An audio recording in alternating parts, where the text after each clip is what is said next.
I think I'll jump right into it. Autism is a very, very wide topic. So most of the time it takes like over an hour. So we'll try and just compress it to the time that we have at hand.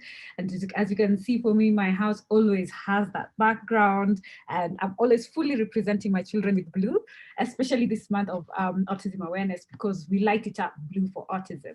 That's the official colors for those who did not know, specifically the cyan blue. But let me let you know how things have developed over time. I am hoping that I am able to share.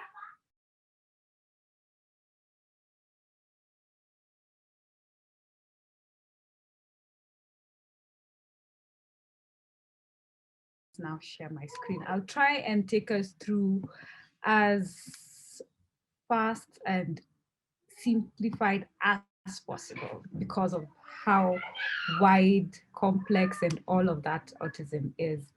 And but it's not all gloom, yeah? So let's just not think like, oh my God, I have two in the house. So if you hear a lot of interruptions, embrace our life. You'll have had us a hint of what life is like. So we have our moments. So as mentioned, I'm the founder of Andy Speaks for Special Needs Persons Africa, which champions for the rights of inclusion for persons with neurodevelopmental disabilities. I know that's a very long word, and maybe there are people who are hearing it for the first time. So I will start by breaking that down. So neurodiversity includes autism spectrum disorder, Down syndrome, cerebral palsy, attention deficit hyperactivity disorder or ADHD, some learning disorders, dyslexia, dyspraxia. Those are complex ones. And then we have rare diseases also that are caused through that. So I know when someone hears disability and you hear the word autism, you're wondering, where is disability coming from? So, and most people like saying, oh, it's a different ability. We all have different abilities, but then this falls where we say special needs. So some disabilities, when someone says disability, that's what you're used to. But what we want to introduce you to is someone normal like you and me, walking the streets, but they have challenges in life. So in light of that, so how does someone get a neurodevelopmental disability? So this always happens either during pregnancy, at birth, and within the first 5 years of a child's development. So it depends on which part of your brain is affected. So for you to get either CP, end up with more than just the regular number, so you have an extra chromosome. So depending on which part of the brain is affected, then you have different levels of disabilities and different intensities also. So that just on your screen, so the most common neurodiverse conditions that are there, we have cerebral palsy. The highest one, I was just mentioning about the different disabilities, neurodevelopmental disabilities at that. So they're labeled there, but what we're going to focus on today is going to be autism spectrum disorder. So what is autism? Autism is an umbrella term for developmental conditions that are marked by persistent ongoing challenges with social communication and interaction, as well as restricted and repetitive behavior patterns, interest activities, and they range. So when we say you've met one person with autism, you've only met one. So you will hardly find, I have a reporter cop in the house. So if you will never see one person who's identical to the other when it comes to autism. And the challenge we have in our African continent, apart from the stigma that comes around it and the lack of understanding, so we normally give bracket faces because we grow up being told, yeah, oh, it's a boy, they'll catch up. But what we need to learn as parents, because this can happen to anyone, it's not because we did something somewhere as per the African culture that we have special needs children, but God is the giver of kids and he's the only one who decides who's a special needs parent. So the prevalence of autism is 4 times more in boys than girls. And some of the telltale signs you will see is, and the greatest one is the delayed milestones that you see in the children. So when a child is 6 months, there is the things that they're supposed to have achieved. 18 months, there is what they're supposed to be able to do. We have things like eye contact, and as they grow, you will find that your child has a bit of differences in their interactions with the environment, with people socially, and also there is the intellectual challenges that they will face. So for example, for me, I have two, and none of them have the same similar. One has more of ADHD, comorbid of convulsive disorder, and that one has epilepsy and autism. And them growing up, all of them have different experiences. So the main differences we have, especially delayed language. So you will have a child who you talk to, they don't respond. Not that they don't hear you, not that they can't understand, not that they're stupid, but then their brain has not developed for them the area that is receptive and responsible for communication for you to be able to respond. So you will have that loss of words. Echolalia means different, there are different types. Where in my description it says parroting, there is a child who will be silent in class the whole day. They get home and they repeat everything the teacher said from morning to evening. Or you say hi, they repeat the same thing. Hi, they tell you hi. Or they hear a song and they can repeat that, but they cannot have a conversation. Like they cannot respond to you the way if you say hi, they will say, I'm fine, thank you. So that is one of the signs and symptoms and characteristics of autism. And you will find that they're able to do things like labeling pictures or coloring. And the way they ask for things, since they cannot talk, they will take you to what it is that they want. But these are some of the alternative communication skills that they develop because of the challenges of our environment. They don't know how to communicate to you, so they develop an alternative way of communicating to just get them to be understood. And then we have complexity even in how they learn. You will find a child, there is a child who will easily be able to say the bird is on top or under. For them, that's very complex and it takes time. So even in school, they learn very, very differently. All right.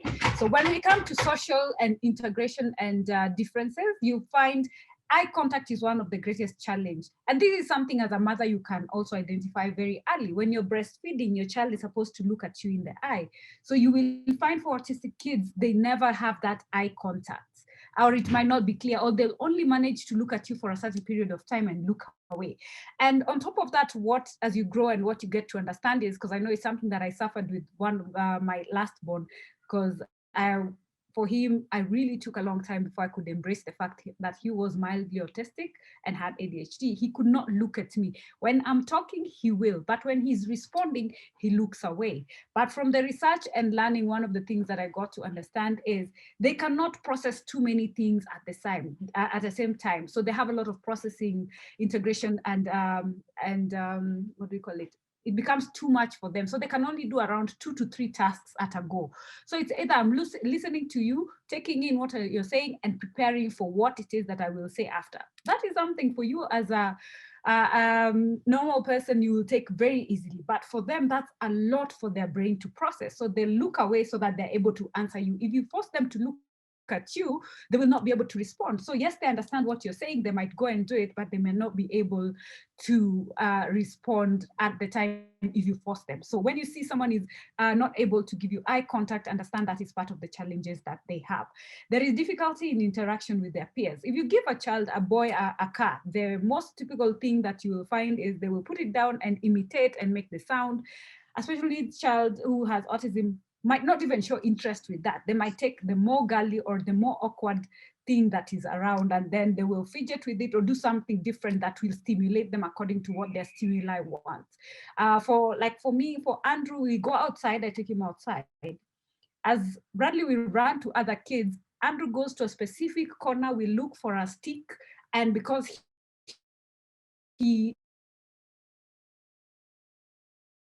now effect. So he will be flapping, as you see, one of the challenges and one of the characteristics of an autistic person. You see for him, he will flap that. And then after that, when he has been now integrated to that environment for him, that is his comfort. You see, there are kids who are like, I can't sleep without that teddy bear. I can't sleep without this blanket. So they have what we call inappropriate attachment to certain things. And most of the time they prefer to be alone. So if they're alone, don't force them. When they're ready, they will integrate with other children. And also having a conversation, they can be there listening, but they might not contribute. Then we have sensory differences. Sensory, they take in things, they hear differently, they see more than you do, they hear things louder, the texture is more sensitive to their skin. But don't forget, like what we said earlier, not the same autistic, you'll not find two autistic persons with equally the same challenges. So that's why it's called autism spectrum disorder. So then we have those who are severe, mild, and then those ones who are totally affected that totally depend on support.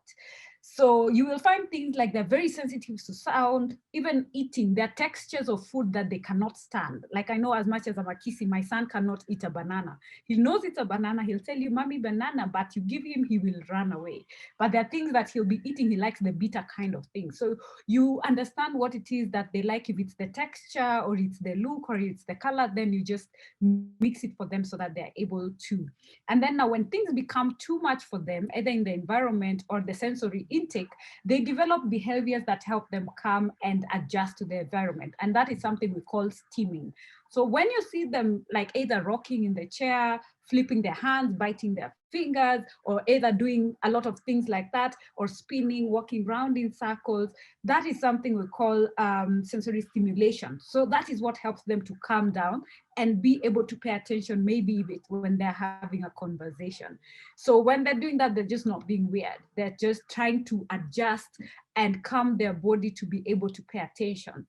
Then even like inappropriate laughing, like in the middle of conversation, you might hear someone screaming very loudly. For us, we're used to it because that means there's a sensory overload that he needs to like get it out. So it will be either screaming or laughing. So it's full of surprises. It comes and goes as and how he feels. So, but what we've done is we've always told like, Andrew, you're making noise. So you'll find he is aware. It brings him back now to the society, and he'll be like, oh, I'm making noise. But it is out of his control if he'll be able to stop it or just continue because the body is inclined towards doing that. Then we have the fear of danger. I can tell you my last born has fallen from the first floor. He has been hit by a car. He has been burnt by hot water, not because I'm a careless parent, but he has ADHD, which is hyperactivity, and he gets insomniac. And the other thing is that like before we could train him to understand that there is danger, he was just this fearless human being.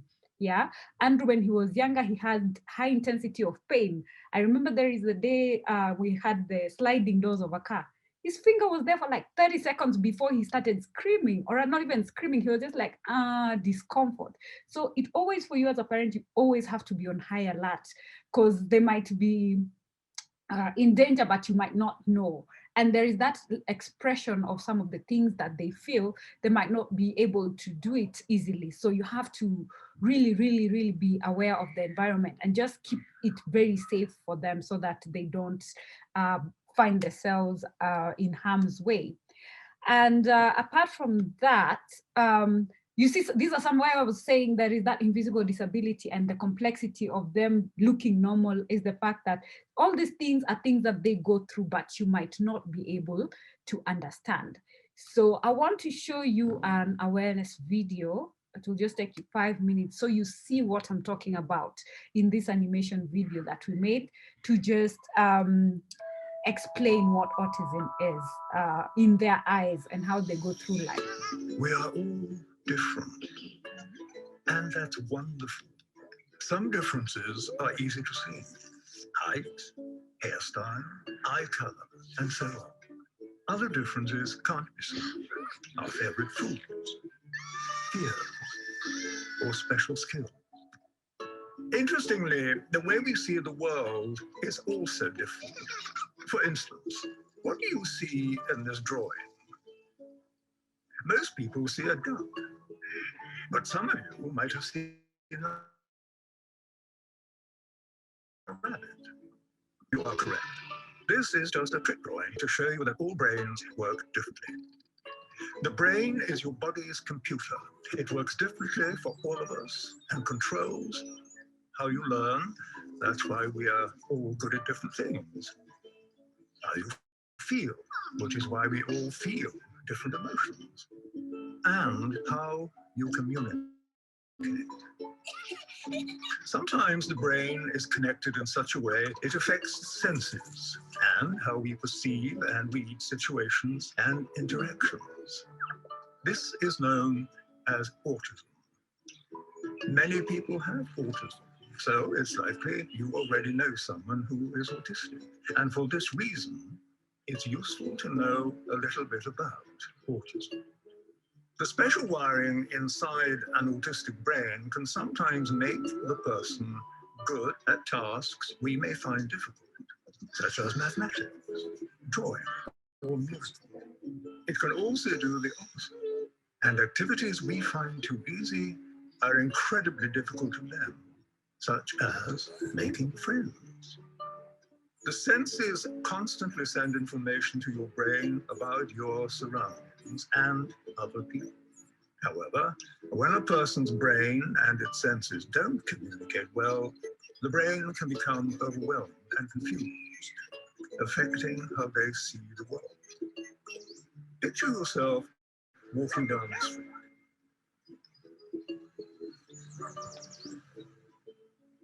This is how an autistic brain may experience the same walk. Scary, isn't it? Sadly, in many cases, the person can't say out loud how they feel. So even though there's chaos going on in their heads, they seem okay on the outside, unable to ask for help. We will develop behaviors to help us feel calm in uncomfortable situations.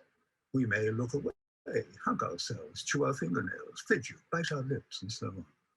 Equally, autistic people develop behaviors that help them cope with these intense moments. These actions may seem unusual, but they're just their way to feel calm. When they happen, it means they are having a hard time.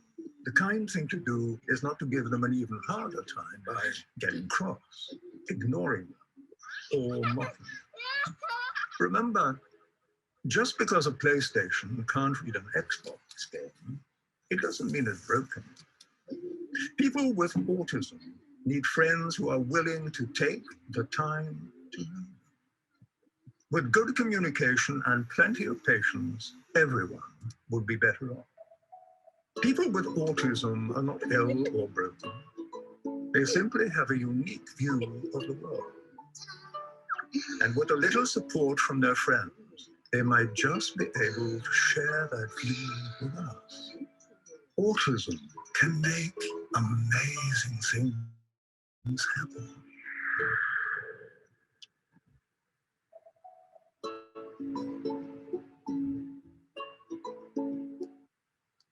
Yeah, so that's the small video we've been doing this. It's a month of April, and it's the World Autism Awareness Month is this month of April. So we have it on our YouTube channel, and we encourage people to share it so that more people can get to understand. And I believe that video has encompassed like all the things I was talking about earlier. But it's not just all gloom and doom in the autism world, but you will also find that, like the word autism spells on the top over there, they are valuable, rare, incredibly strong, useful, and of intense talent. The only challenge is we never get to identify that and embrace it, especially in our African continent, because we are growing up with that culture of something is wrong with this person. So we lose out on the chance of embracing what it is that they're very good at. If you look on the other side, the fastest rapper, Eminem, he's autistic. But it's that skill that he was able to embrace it and turn it positively. Isaac Newton, Steve Jobs, JF Kennedy, Steve Hawkins, these are some of the, richest and most successful people. But the difference between them and some of our children is that we never take the time to actually give them that chance. If we look at our systems in the country, it's not inclusive. We just have it on paper that we are an inclusive society. We are still striving and we're way behind, other than the fact that Kenya in Africa is ranked as to have one of the best policies. But what will policy do if we don't change exactly and implement and check that these things are being implemented on the ground? So the good thing about being autistic, you find that they have very good attention to detail, and they focus very deeply, and they don't give up. They will try and try until they get it right. They observe things that you might miss out. They retain facts. That's why they're very good at remembering. They're the best and most loyal of friends. So don't go telling them, do something with them and then say, don't say that we did that. They will say exactly what happens. They don't know how to lie very well. And they have visual skills. So you'll find, like we have one of this boy who was taken on a plane ride in the UK, and he went back and sketched the entire scene of his memory.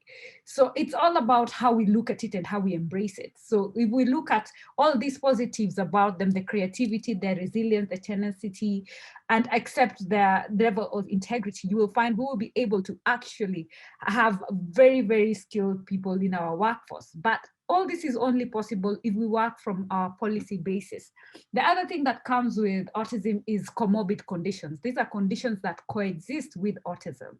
So you'll find someone, like I gave you an example, my second child, Andrew, has autism and epilepsy.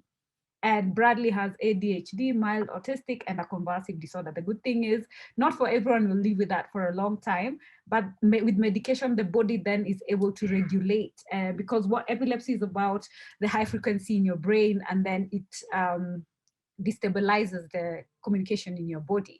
We always hear, oh, I have OCD. OCD is one of the very common, and ADD and ADHD, although the line between ADHD and autism is usually very thin, but it's something that you are able to identify and deal with it. They live with a lot of anxiety. And I believe this also is because of the difference in our environment, because the environment contributes a lot in how they're able to be comfortable.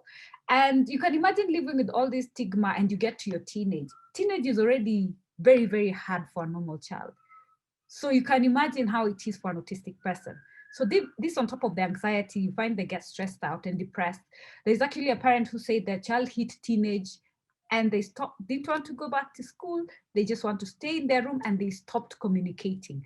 Others, they've been okay growing up. Then they hit puberty, they start getting seizures and convulsive disorders. So it is, these comorbids vary from person to person, and the dependency and the rates, and some can be controlled, some cannot. So it comes with its own other things, but it's good to always be on alert. And also, like the sensory, like we have seen, the sensory integration for us, typical, we are able to regulate how much we see. Let me show you an example of what I'm talking about. For you, when you're looking forward, you concentrate, this is the section I want to look at. For an autistic person, they have a 360-degree view. You saw in the video. They can see everything, hear everything, and louder and stronger and brighter. So you can imagine what that can do to you. So that is what we're talking about, that sensory integration. So what do we do as a community? The challenges that they're facing, just try, be understanding and make it less strenuous for them. So if you're talking to them, they don't get things like, oh, you're being sarcastic. They take what you say at face value. So just mean what it is that you say. If it's light that they are suffering with, control the room and lighting. If it is a friendship they struggle with, be a friend. One of my friends, actually, on Saturday, she got crowned as Miss Autism. And I remember when I met her in 2020 January, she was like, I want to do modeling. We did a bit of that at the junction. And she actually went for it. And she was in one of the interviews we had at Switch TV earlier this month. And she knows exactly what she wants. But the difference you find, for the advantage she had is she was born here, she went to the US, and she has come back. So she has gotten a better education. But for us who are employers, the minute you hear someone is autistic, you're already branding them and categorizing them. You're taking away their ability, their superpower.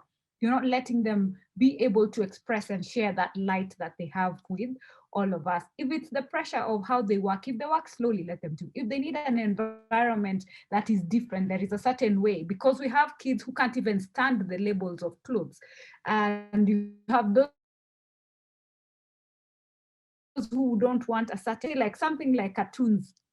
Let me give you an example of Dexter's Laboratory. He wears the same thing, right? Our Facebook guy wears the same thing, you know? So there is that kind of thing that you find they're inclined to. So let's be open-minded and embrace what it is that we do. So what we're doing about it this month, we're challenging everyone. You can either ride and walk and just post it for autism awareness that you're doing it for that purpose.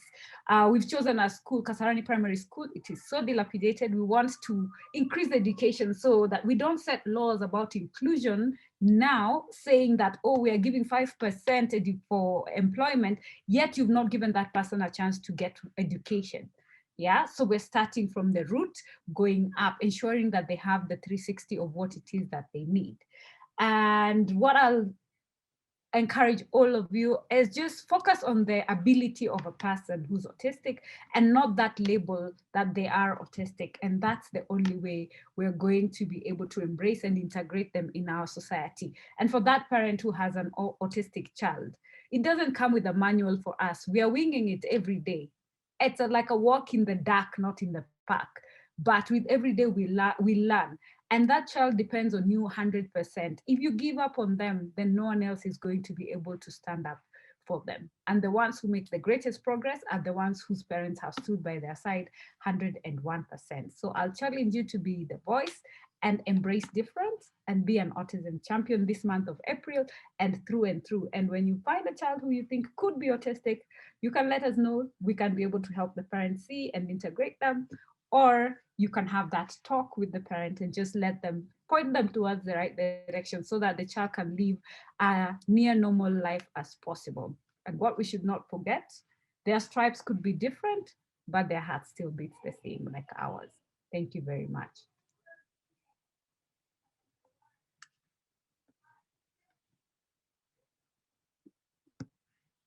Thank you. Wow. Amazing.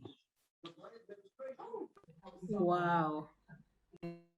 Well, I'm looking at you, and the story doesn't. When you talk about your story with two autistic children, I don't know. I have no words. You've really done a very beautiful work, and yourself, you're a beauty. And I don't know where you get the smile to do all this work, because I'm imagining not many people with autistic children can do such work. So where do you get that energy? Because it's not easy. Yes, it's not easy and it's not a walk in the park, but the good thing about it is like the purity in an autistic child teaches you how to embrace that. I didn't know that I have the level of patience I have now until I had my children, and I had to be patient with them. Imagine you get frustrated when you cannot communicate. So put yourself in their shoes, that's their norm. They don't know any other way out. They have to live with that. I do get frustrated sometimes and I feel like screaming and I sometimes scream, but I've learned to calm myself and remove myself from the situation. And even if I scream, I'll come back and I'll apologize to my son. And the good thing is they have such an open heart. They will embrace you back like nothing happened because they don't hold grudges. As parents, we are the ones who actually feel the pain more because of, especially when it comes, let me touch on stigma. Remember one time my son was, we went for lunch at Carnival and he wanted to play and he went into the bouncing castle. And at that time he had not yet mastered, his muscles for the mouth had not yet been strong enough because at that point I couldn't afford taking him for therapy for his muscular and fine motor skills. So he doesn't even know how to play in a bouncing castle, but he wants to be part of the society. And when he went in, the other kids went out. And you can imagine to him, he's wondering what's going on. So he continued because he was depending on the kids because they're jumping him, he's seated, he was just enjoying that. So they come out, he comes out. They went back, he went back. And one innocent child comes to me and, because I felt the pain, I felt the segregation, I felt all that intensity, rejection and everything there. Then this asks me, why is he weird? And I'm like, how do I even start? Because remember, this is an innocent child. How do you start telling a child that your child is weird? So I just told her, he's not weird, he's just different. he's not yet able to do the things you can. So if you play with him, he'll be able to learn. But when you guys go away, he's not able to do that by himself. And because he was drooling at that time, because when the muscles are not strong, they can't talk, they can't respond when the other kids are talking to them, and that means they cannot retain. So you can see, like, either there are people who opt to put the bibs. For me, I was hoping he was, because you can't tell when that's going to happen. So stigma is high. And in this country, we have disability rate of 1 to 20 in children. That means one child can teach 19 other children about difference. So it is our work as parents to teach our children to learn that not everyone is the same. So you have to just arise from the complication and the situation and create a chance of positivity out of it. And I think that's how I've survived. All the things that life has thrown me as a single parent of the children, there is nowhere else to turn. It's you and God. Because 80% of the time, as many people tell you, I'll be there when you need this. When you go, you realize it was just words, and hardly do you get the actual action. So you really have to garner the strength even when you can't anymore. Okay, thanks so much. I know we have a lot of questions. I'd like to ask Patricia to take over the Q&A. Patricia? In the meantime, Tamita can go ahead with the first question. Okay. Hi all. Hi everybody. Hi all Rotarians and Rotaractors. Nice to see you, Rotarian Sylvia Moraa. You remember me? I came to your club. Shamita Omote. Yes, Shanita, I remember. Yeah. I had no idea what you said today. It was like a testimony. And I would like to ask you a question. Do you do this awareness in different places besides Rotary? Yes, actually, we have been doing it. I'm very big on it on social media, my own pages, and right now, every day we send out like the messages that I had shown you about autism on Sign TV. We also have it in sign language because for inclusion. And we had also brought on board Switch TV to be doing the same for this entire month. The thing is, this you're doing either out of pocket, and fundraising is not that much. That's why you're seeing we had the ride for Autism Awareness to try and raise funds so that we are able to reach more. And when you get the opportunity, like on TV and stuff like that, yeah, I do it across the year. Even in my sleep, I can wake up and talk about it. Okay. Because, thank you. Because I was asking, because I do a lot of work with county government, public school students, and there are many autistic children. And sometimes they don't have anybody to come and do awareness. So if I call you, you will be able to come over, or how do you do that?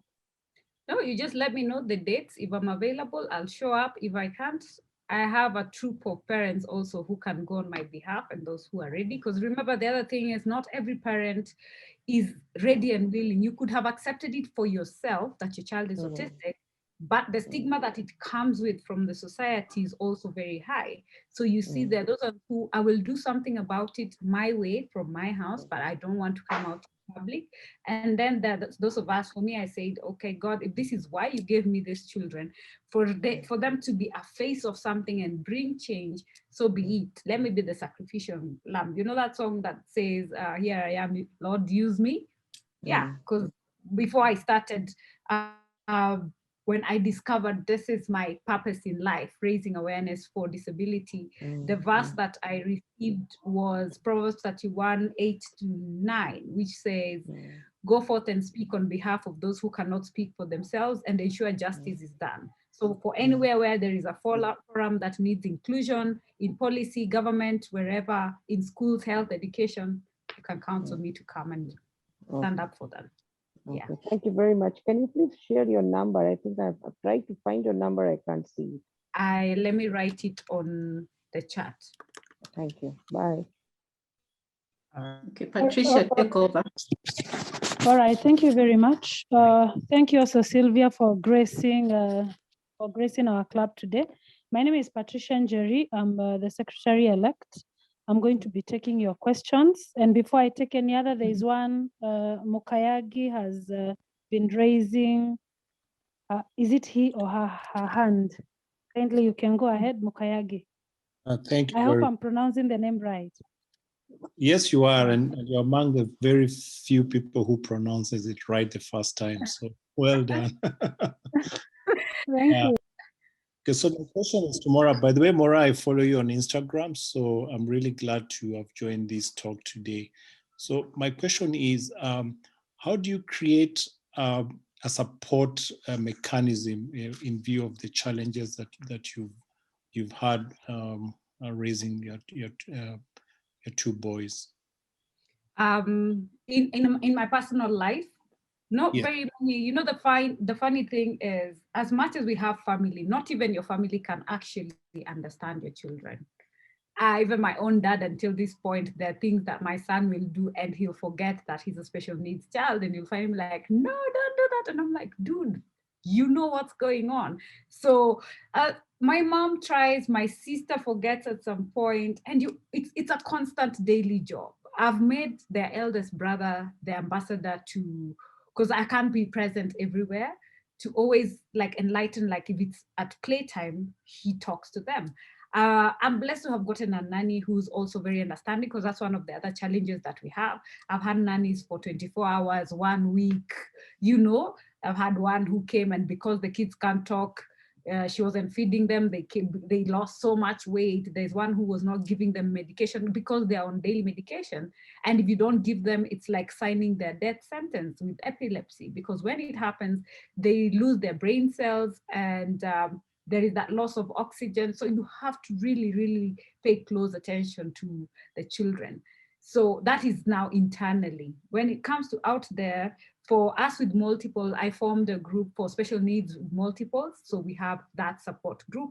On Facebook, we have Andy Speaks on Facebook, and we have also Kenya Autism Alliance on Facebook, and we have other groups. If it's a religious forum, we have the one for cerebral palsy, because you find even children with cerebral palsy will have cerebral palsy and autism, Down syndrome and autism. So as a comorbid condition, depending on which one is more pronounced. So we have those groups where we share experiences, or like my son is doing this. And for example, during the COVID time, our kids haven't gone back to school. Other kids are lucky to have gone back to school. We've been through and through since when it started last year, because special needs kids were not allowed. We were setting the policies in January. So you see, when I'm talking about policies, it's like special needs are a second fiddle to everything. You will set policies, send others to school, then we come raising our placards asking, what about our children? That's when the rest of the world remembers, oh yeah, there's some people over there called the neurodiverse that we need to, you know, set things for them. So we're always playing catch up. So we find comfort in that support group, in our WhatsApp groups, where we converse every day and have discussions and encourage each other. We've had parents even commit suicide, because it's not easy. I wouldn't lie to you. Let me know. You could be having all the smiles and whatnot, but there is always, I allow myself one day when I feel I can't deal, I allow myself to cry. I allow myself to go through the emotions, because at the end of the day, you're human. At the end of the day, you cannot fully be there and understand, because it's not that easy to understand. You just do the best you can and make it as comfortable as possible for the both of you. Yeah. And so how may we support? We have like the one that posted the paybill number, when we're like now for the walk, you can just do 1 kilometer, 200, because now we are setting up occupational therapy. Someone had asked if someone can live a near normal life. Yes, with early intervention, they can. If you take a child to therapy, they can. But let me paint for you a scenario. I'm a single parent. I have 2 of them. Both of them need therapy, speech therapy, occupational therapy. When I went for assessment, it is said I need to do it 3 times a week. That is, you're asking me to pay between 3,500 to 1,500, 3 times a week. I'm not a millionaire. For 1 therapy session, that is occupational therapy. My child is not yet talking, he's 10 and a half. He can't even, the way your kids color when we're still praying for, because of fine motor skills are not there. He can color, but he won't follow the lines. He will just, you know, scribble. And those small things like going to the toilet by themselves. There's a parent whose child is 15 and still in diapers, and you're waiting for that moment. For my son to actually get the shirt and know this is the front and put it right without me having to tell him the hand is here, activities of daily living. Those are things that have to be there, or someone has to be there to make sure they do it correctly. And we're not talking about a 2-3-year-old child. I'm talking about my son is turning 11 in a few months. The other one is 9.5. At least him, he's caught up, he started talking, and he's able to become enough for us to start having educational, conversation. So those are the challenges we're looking at. So we are trying to set up at least in Nairobi County for this ride for Autism Awareness. We set up at Kasarani Primary School. I've been there like every day this week after DCA to just see that it is equipped. I wish I had that video. I'll play for you. I would have played for you how it looks like. That shows you, even in our system, people think that, oh, because we have a special unit in a school, that's all it takes. But if you give me a room without equipment, it's like telling me, oh, I've built a gym, but no, we don't have weights, we don't have what, and you expect the child to be able to perform, or you expect to get the muscles or lose weight, and there is nothing you're doing about it.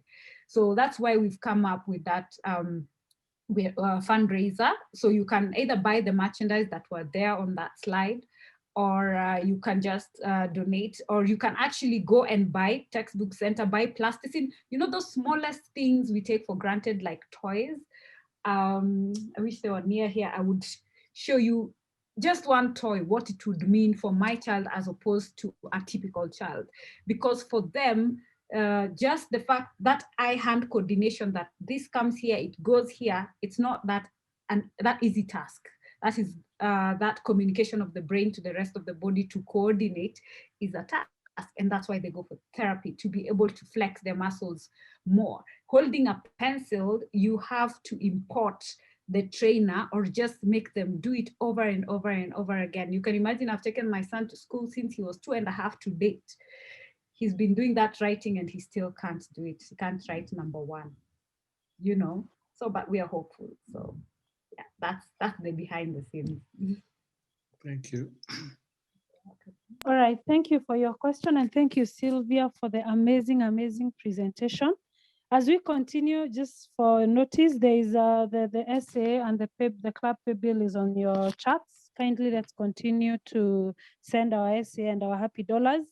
Meanwhile, Peter Masharia has a question. He had put it on chat, but then he has raised his hand. So Peter, can you go ahead kindly?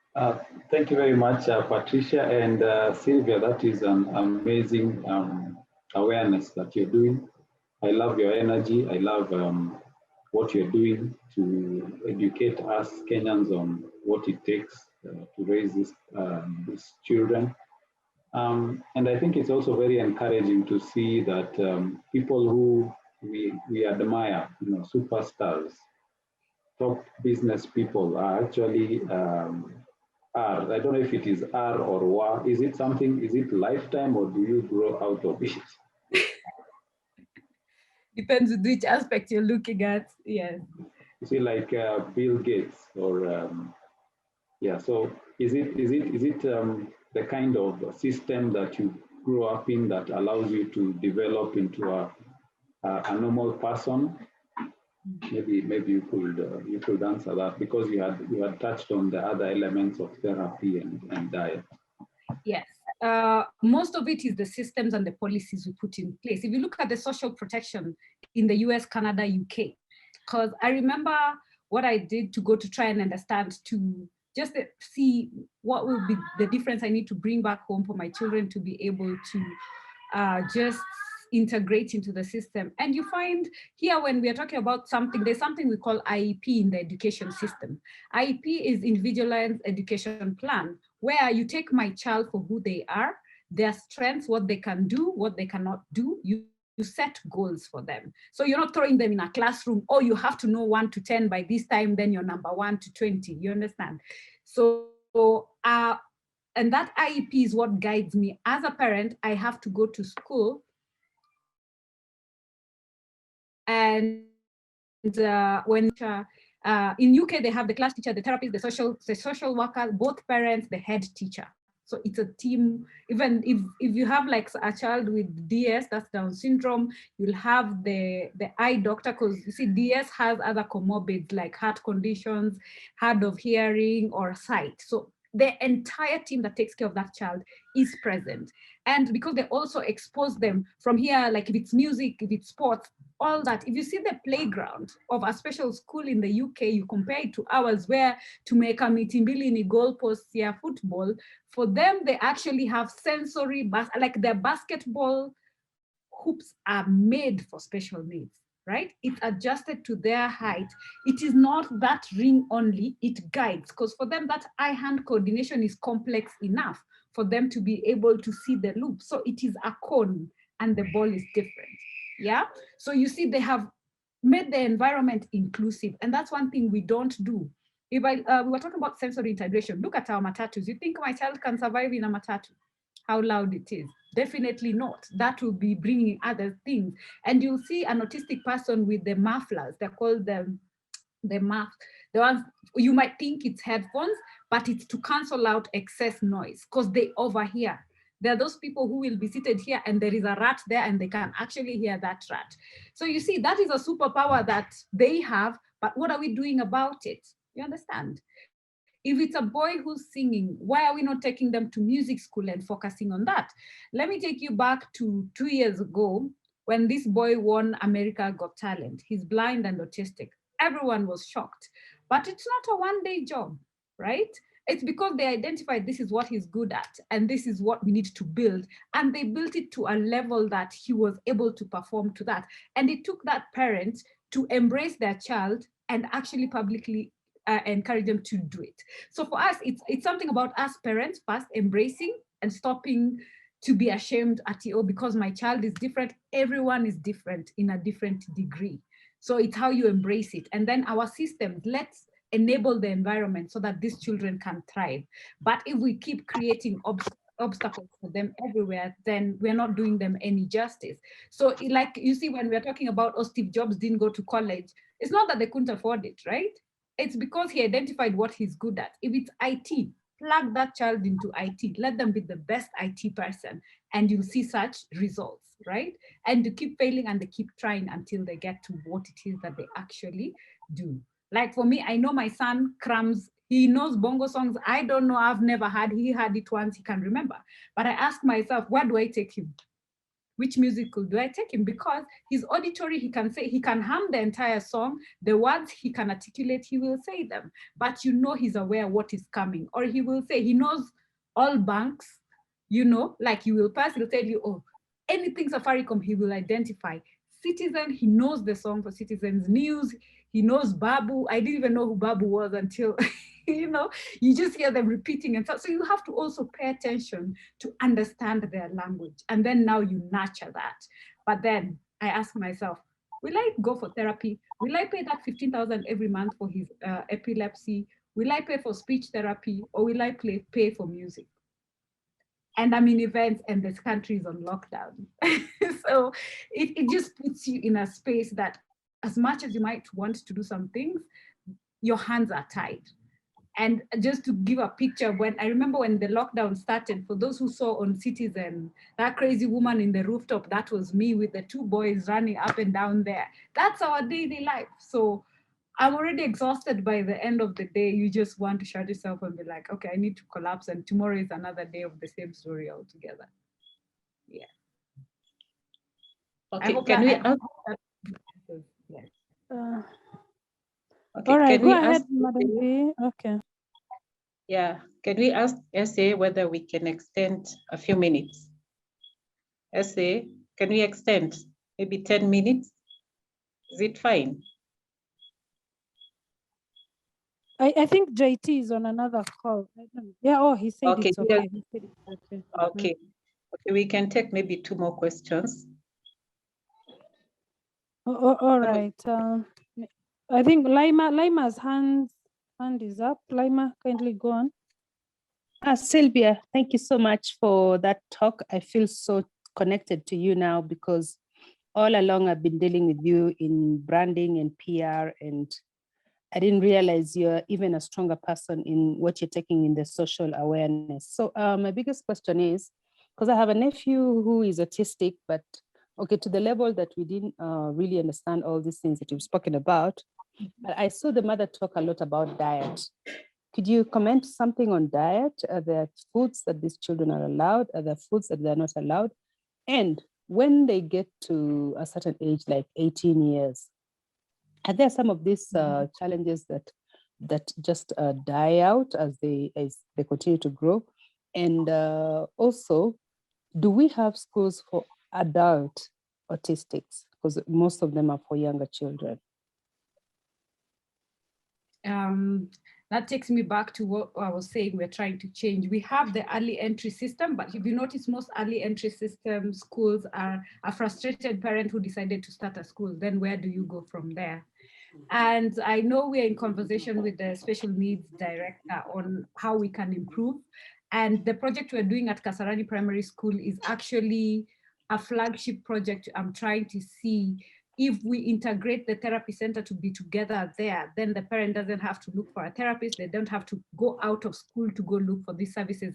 Will they perform better? We have very few secondary schools. So you find that after high school and the waiting list from our EACs, because you see for our children, you have to go to an EAC center is where they assess to place you in a school. I had a parent who said, my son did KCPE, they did fairly well. I went to EAC, I was on the waiting list, I was called 2 years later. Surely, you as a parent, would you take your child 2 years later back to school? You see, they've already regressed and forgotten. So you find there is that gap of transitioning. And then if you look at right now, we're talking about TVET. What I question the government is, yes, we have TVET. Show me a TVET for special needs persons. Yet skills are the things that they're able to do. Employment is for the few, the ones who have Asperger's. Asperger's is the high functioning autistics, the ones who can talk, communicate, and they're able to self-represent and even get employed. And like some of the people we've said on the high end of the spectrum. So that's one of the challenges that we have in the system for them having continuity. So one of the campaigns, I think it was last year, but last year or this year, we were talking about where are the autistic adults, because they are children, not that it dies, because like you say, there is intervention for something like nutrition. Where nutrition comes in is you find science has shown that there is a connection between autism and the gut. In that, which one that I can also attest for, because when I put my son on a very strict diet, which is also expensive because we don't have alternatives in Kenya as such, and the ones that are there are also very expensive, but I sacrificed for 1 month, and that's when he started talking. And it's not like he'd been sitting in the car listening to songs, listening to his brothers.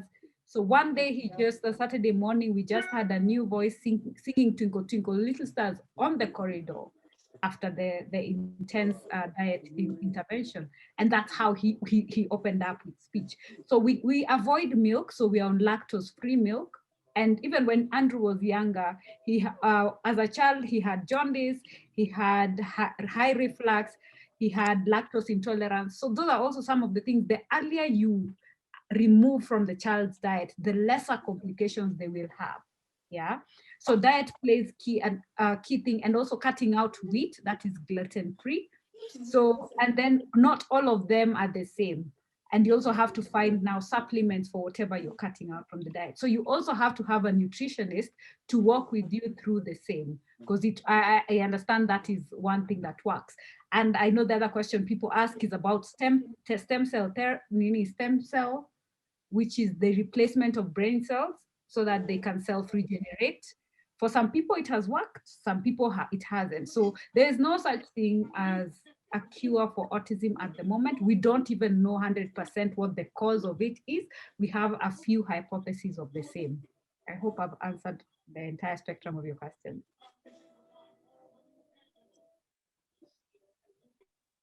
All right. Thank you very much, Sylvia, even for the informative and the well-answered questions. Laima, I hope you're okay. Yes, fully answered. Thank you. So proud of you. All right, Thank fantastic. There are also very wonderful comments on the chat. Sylvia, I hope that before you leave the chat, the room, you'll have already at least gone through the chats. there are quite a lot of encouraging comments from everyone from on the wall. So thank you very much. I return back to Evelyn, ENN Evelyn.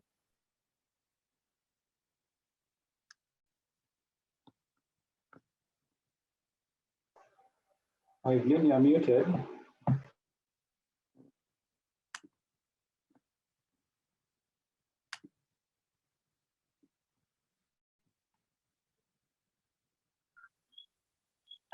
Thank you so much, Sylvia.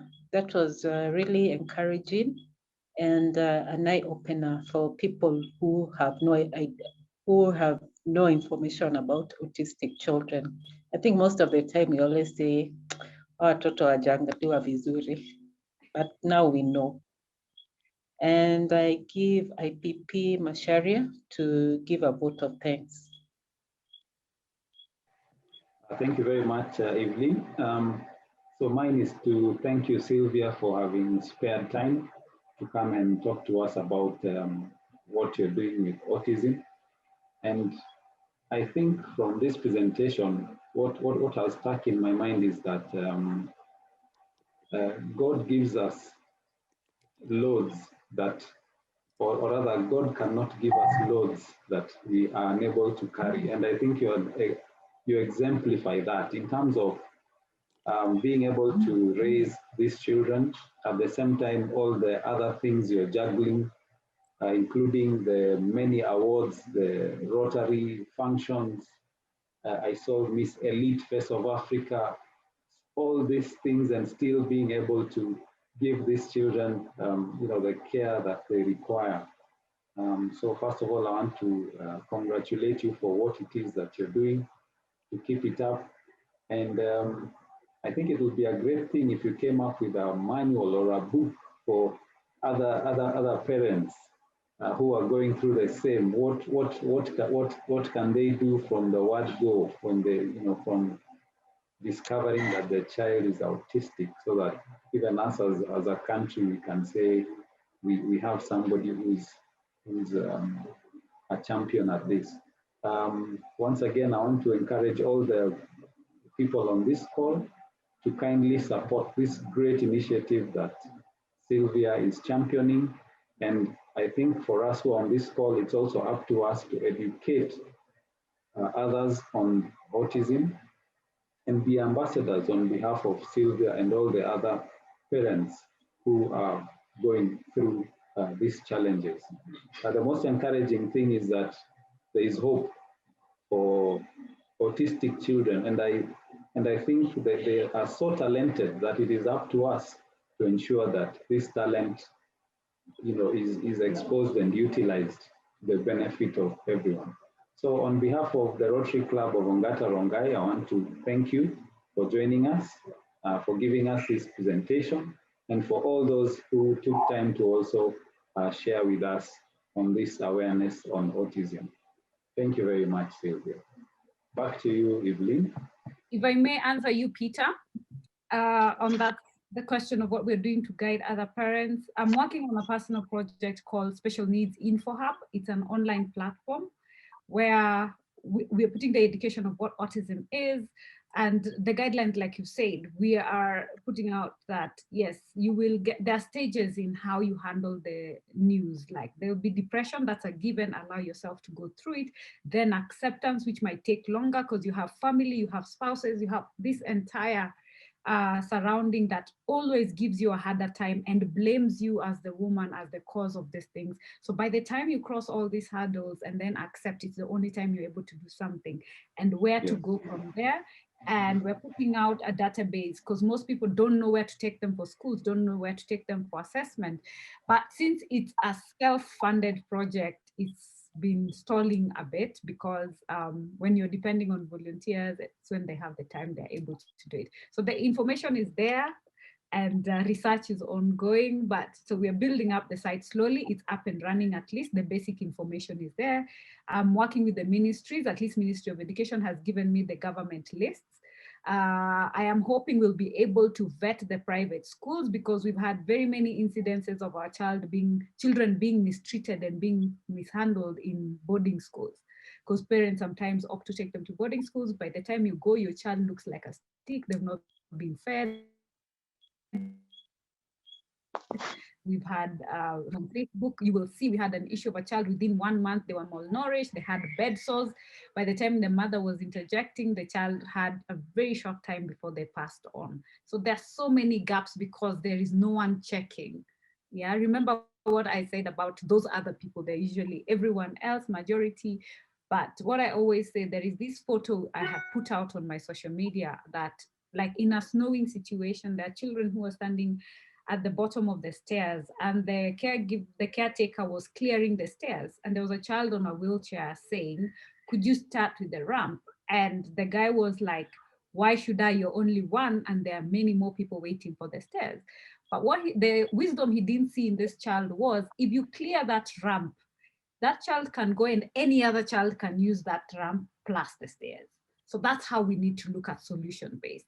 Let's be inclusive when we are thinking and not be a reactive nation, because that's where we are right now. We're always reacting instead of inclusion and embracing the special needs persons and all other people with different disabilities at the point of making the policies and also solutions and guidance. Sorry for taking long. Great stuff.